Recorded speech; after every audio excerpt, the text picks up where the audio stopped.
You know, after you sit on this bench for decades, the courtroom stops being just a room with wood paneling and a flag. It becomes a mirror. It reflects the absolute best of humanity, and sadly, the absolute worst. I have seen corporate landlords walk in here treating human beings like spreadsheet errors, demanding lockouts with ice in their veins. I have seen deceitful tenants who have gamed the system for years, standing at the podium with a smirk, knowing the law will buy them another 30 days. You learn to read the truth not in the files, but in the posture of the people who stand before you. Arrogance puffs its chest out, deceit shifts its weight from side to side, but a broken spirit stands completely still, holding on to the last shred of their dignity, because it is the only thing they have left to their name. That is exactly the posture I saw on a rainy Tuesday morning. An elderly man stood at the defendant's podium, his back straight as a steel rod despite the heavy toll of age, his weathered hands resting lightly on the wood. He looked up at me, his eyes carrying the unmistakable heavy weight of 100 past battles, and he spoke 9 words that brought my packed, noisy courtroom to a dead, pin-drop silence. I fought for this country. Now I have no home. He did not shout it. He did not say it to beg for mercy or to manipulate the law. He said it with the quiet, devastating resignation of a man who had survived the horrors of war, only to be crushed by the cold, unforgiving machinery of civilian life. Before I tell you the rest of his story, and trust me, if you believe that our heroes deserve better than being discarded like trash, you need to hear this. Hit that subscribe button and drop a comment telling me what city you are watching from. Let me take you back to the beginning of that morning. The eviction docket is always the hardest part of my week. The legal files are entirely sterile. A notice to quit, a ledger showing missed payments, a demand for immediate repossession. To a property management company, it is just red ink that needs to be erased. That morning, my clerk Christina handed me a file with a bright yellow sticky note slapped on the front cover. "Judge," she whispered, leaning in closer than usual so the gallery wouldn't hear, "the plaintiff's attorney is pushing for an immediate, same-day lockout. The defendant is an 82-year-old combat veteran. He missed 1 month's rent because of an emergency, 2-week stay at the VA hospital." I opened the manila folder. I looked at the numbers, 1 missed payment, a few $100s short, and for that, a corporate entity with millions in assets was ready to put an old soldier on the street in the freezing rain of November. I closed the file, took a deep breath, and walked out to the bench. The paperwork only tells you the statutes and the bottom line. The real story, the human cost of those statutes, was waiting for me at the podium, wearing a faded military jacket. The gallery was murmuring as usual, people checking their phones, lawyers shuffling papers.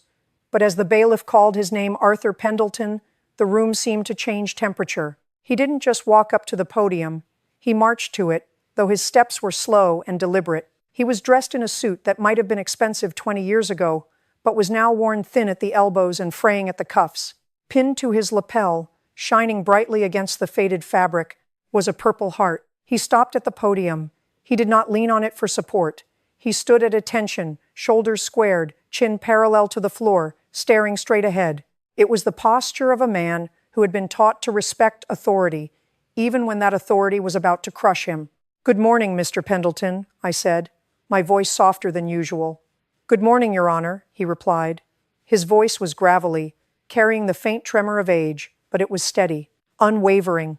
I looked at the plaintiff's attorney, a young man in a sharp suit who looked like he had barely been out of law school for a year. He was shifting his weight, looking anywhere but at the man standing across from him. "Counselor," I said, "your client is seeking an immediate lockout for a single month's arrears. This gentleman has lived in this property for 7 years with a perfect payment history until now. Is that correct?" The young attorney cleared his throat. "Yes, Your Honor, but the lease explicitly states—" "I know what the lease states," I interrupted, cutting him off before he could recite the heartless boilerplate language.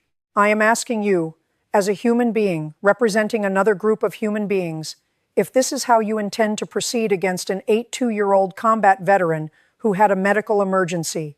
The attorney swallowed hard. "My client's instructions are clear, Your Honor. The property management company requires the unit to be vacated immediately due to non-payment. It's company policy." I turned my attention back to Arthur. He hadn't flinched.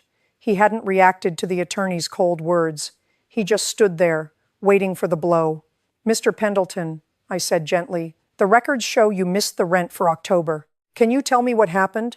He He took a slow, deep breath. He didn't look for excuses. He didn't try to shift the blame. He just looked at me with that devastating, empty honesty.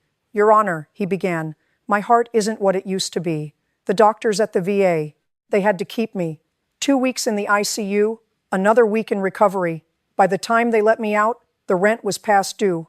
My pension check goes straight to the bank, but I have to physically withdraw it to pay the management office. I couldn't get there, and when I finally did, they wouldn't take it. They said they had already filed the paperwork." I turned my gaze back to the plaintiff's table. "Let me make sure I understand this," I said, my voice dropping an octave, a tone my staff knows very well means a storm is rapidly approaching.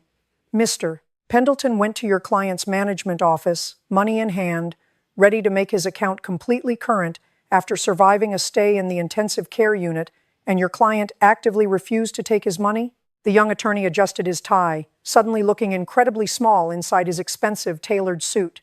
He looked down at his notes rather than meeting my eyes. "Your Honor, once the eviction process is officially initiated, company policy strictly dictates that we cannot accept partial payments. With the accumulated late fees, the administrative penalties, and the court filing costs, his tender was deemed insufficient."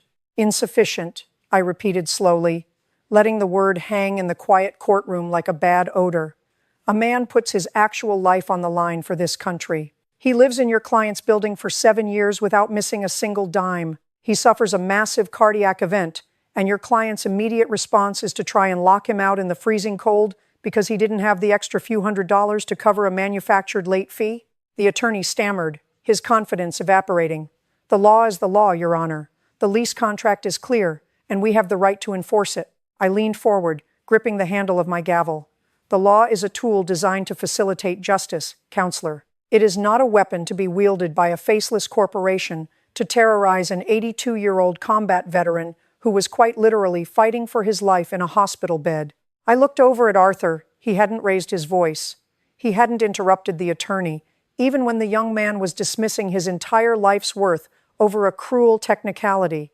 Arthur just stood there, his weathered hands still resting on the wood, weathering this indignity with the same quiet stoicism he had likely used to weather enemy fire. I looked at the metal pinned to his fraying lapel, a purple heart. "You don't buy that at a jewelry store. You pay for it with your own blood, with your trauma, with pieces of your youth left behind on foreign soil, so that young men in sharp suits can stand in free courtrooms and argue over late fees." "Mr. Pendelton," I said, softening my tone entirely as I addressed him, "do you happen to have the rent money with you here today?" Arthur reached into the inner pocket of his suit jacket with a slightly trembling hand and pulled out a worn white bank envelope. "I have the $850 for October, Your Honor, and I have November's rent, too. But I don't have the extra $400 they want for their attorney and legal fees. I just don't have it." He said it without a shred of shame, but with the weary, heavy acceptance of a man who had finally reached the absolute limits of his endurance.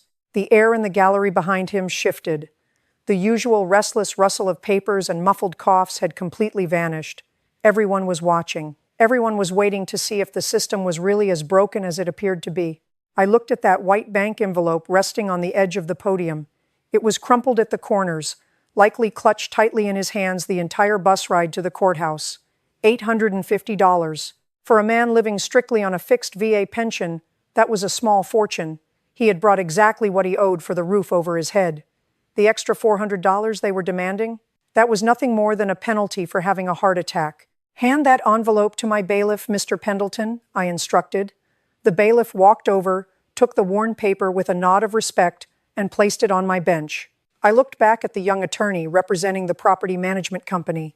"Counselor, I am looking at your itemized list of fees," I said, putting my reading glasses on and holding the paper up. "You have a $50 late fee, a $150 administrative processing fee, and a $200 legal consultation fee for drafting a standard fill-in-the-blank eviction notice that my clerk could print out in 3 minutes. "Those are standard contractual penalties, Your Honor," the attorney replied, though his voice lacked the arrogant confidence it had 5 minutes prior. "Standard?" I echoed, letting the word bite into the silence of the room. "There is absolutely nothing standard about this situation. This man did not blow his rent money at a casino. He did not skip town. He was in an intensive care unit, hooked up to monitors, fighting for the very life he once risked on a battlefield to ensure you had the right to stand in a free courtroom today. I took off my glasses and leaned forward, resting my forearms on the bench. So, here is what is going to happen. Using my discretion as a judge in a court of equity, I am officially waiving all late fees, all administrative penalties, and all legal costs associated with this filing. The attorney immediately puffed up, his corporate training kicking in. Your Honor, I object. You cannot arbitrarily rewrite the terms of a signed commercial lease agreement. My gavel came down with a sharp crack that echoed off the high wood-paneled ceiling, cutting him off instantly. Do I look like I am negotiating with you, counselor? I demanded, my voice ringing with absolute finality. I am sitting in a court of law and equity, and there is zero equity in allowing a multi-million-dollar real estate conglomerate to squeeze a profit out of an old soldier's cardiac arrest. The fees are dismissed, disallowed, stricken from the record. Arthur looked up, a flicker of absolute disbelief crossing his weathered face. His jaw trembled slightly. Your Honor, he whispered. Your base rent is paid in full, Mr. Pendelton, I told him, softening my tone entirely. You have tendered November's rent as well. You do not owe them another dime, and the eviction is halted. You are not losing your home. A collective sigh of relief washed over the gallery. But the hard reality of sitting on this bench is knowing that a legal victory rarely fixes a broken life. I saw Arthur's shoulders slump, not in defeat, but in the sheer, overwhelming exhaustion of an 82-year-old man who had been fighting alone for too long. He had won the battle today, but he was still a frail man recovering from major heart trauma, returning to an empty apartment with zero support system. The law had done its part by stopping the bleeding, but humanity still had a massive debt to pay this man. I watched Arthur carefully fold the empty bank envelope and slide it back into his frayed jacket pocket. He looked like a man who had just survived a terrible shipwreck, only to realize he was stranded on a deserted island. He had secured his apartment, yes, but at what absolute cost? He had exhausted his meager resources, drained his physical strength just weeks after intensive care, and faced the deep humiliation of a public courtroom, all to satisfy a corporate ledger. Mr. Pendelton, I said gently, leaning forward, is there anyone waiting for you at home? Do you have any family in the area? Any friends who can check in on you while you recover from your heart surgery? Arthur slowly shook his head, his posture remaining rigid. No, ma'am. My wife passed a decade ago. My son is buried in Arlington. It is just me. But I manage, Your Honor. I always manage. That word manage, it absolutely broke my heart. A man who had fought for the freedoms we take for granted every single day, a man who had sacrificed pieces of his own life for this country, should not just be managing to survive alone in a cold apartment. Before I could reach for my phone to ask my clerk to contact the local Veterans Social Services liaison, a sudden movement in the second row of the gallery caught my eye. A man in his late 30s, wearing a heavy utility jacket and scuffed work boots, stood up. He did not raise his hand. He did not ask for permission to speak. He just stepped out into the center aisle. My bailiff instinctively put a hand on his radio, preparing to maintain order, but I gave him a subtle shake of my head. I have learned that sometimes you have to let the courtroom breathe. Your Honor, the younger man said, his voice thick and resonant with emotion. He walked up to the wooden barrier separating the public gallery from the well of the court. I served 2 tours in Fallujah. When I came back, I was in a very dark place. I almost lost my house, my family, my mind, everything. The only reason I am standing here today as a functioning human being is because an older vet saw me struggling and pulled me out of the mud. He reached into his jacket pocket and pulled out a thick, worn leather wallet. He did not have the polished, affluent look of the property attorney. He had deep calluses on his hands and dirt under his fingernails. He pulled out 3 crisp $100 bills and walked directly up to Arthur's podium. Sir, the younger man said, his voice dropping to a tone of absolute, unwavering respect, you do not know me, but I know you. I know exactly what that purple ribbon on your chest means. Please, let me cover your groceries for the month. It is the least I can do. Arthur took a step back, his fierce independence and pride flaring up instantly. Son, I cannot take your money. You work hard for that. You need that for your own family. The younger veteran did not back down. He looked Arthur dead in the eye, holding the money out. You already paid for it, sir. You paid my tab before I was even born. Please, it would be my honor. The younger veteran took Arthur's hand and pressed the money into his palm, closing the older man's frail fingers over the crisp bills. No, sir, the young man whispered, his eyes shining with unshed tears. You paved the way for us. You do not get to say no to your brothers. Arthur looked down at the money, then up at the younger man. For the first time since he walked into my courtroom, the rigid, stoic mask cracked, and a single tear slipped down his weathered cheek. He nodded slowly, his chin trembling, completely unable to form the words. That is when the dam completely broke. Just like I have seen before, courage and kindness are incredibly contagious. If you just give people permission to care, they will surprise you every single time. A woman in the third row, holding a sleeping toddler against her shoulder, stood up and walked forward, pulling a $50 bill from her diaper bag. For your utility bill, Mr. Pendelton, she said softly, placing it on the wooden divider. A man in a postal worker uniform walked up next, emptying every single dollar he had in his wallet. $10, $5s, $1s, it did not matter. It was not about the financial amount. It was about the absolute refusal of this community to let an 82-year-old hero fall through the cracks of a broken, bureaucratic system. I sat back and watched as my bailiff, a retired Marine himself, brought a collection basket over to the barrier to help gather the funds. He looked at Arthur, tapped his own chest right over his heart where his service ribbons would be, and gave a sharp, silent nod of absolute solidarity. The people in my courtroom, strangers who had walked in stressed about their own traffic tickets, small claims, and petty disputes, were lining up to make sure this man knew he was not forgotten. The sound in the room had shifted entirely from legal anxiety to profound, shared humanity. I turned my attention back to the plaintiff's attorney. He was still standing at his table, his expensive briefcase packed, looking incredibly uncomfortable as he witnessed the scene unfolding. "Counselor," I said, my voice cutting through the quiet, emotional murmurs of the gallery. He looked up, startled.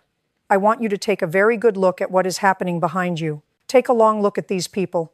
Because this right here, this is what basic human decency looks like." He swallowed hard, unable to meet the eyes of the people in the gallery.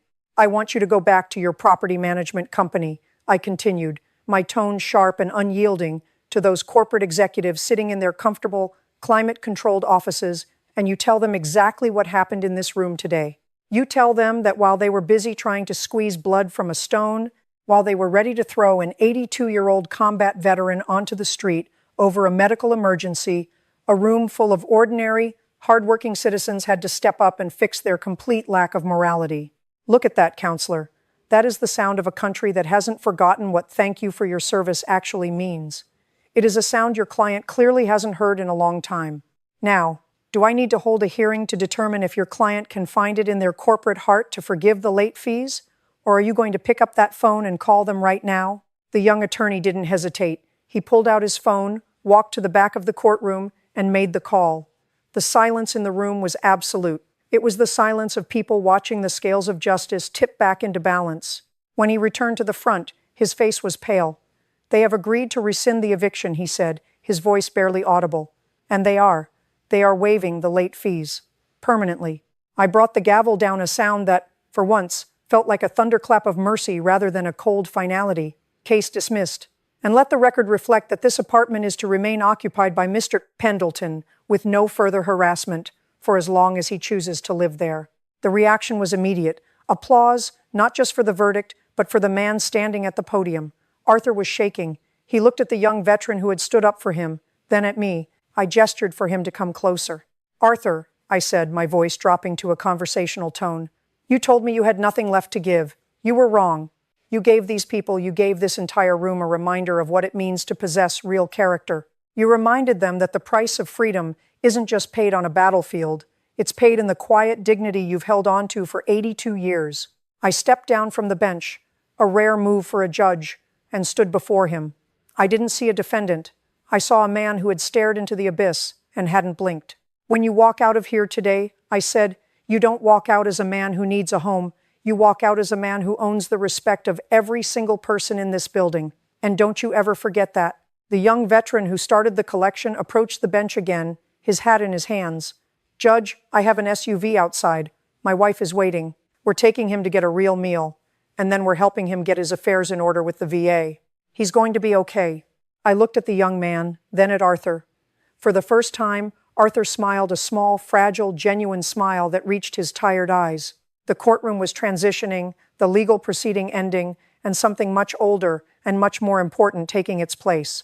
community. The money collected in the hat was still on the table, a pile of paper that had turned from simple currency into a symbol of our collective duty to one another.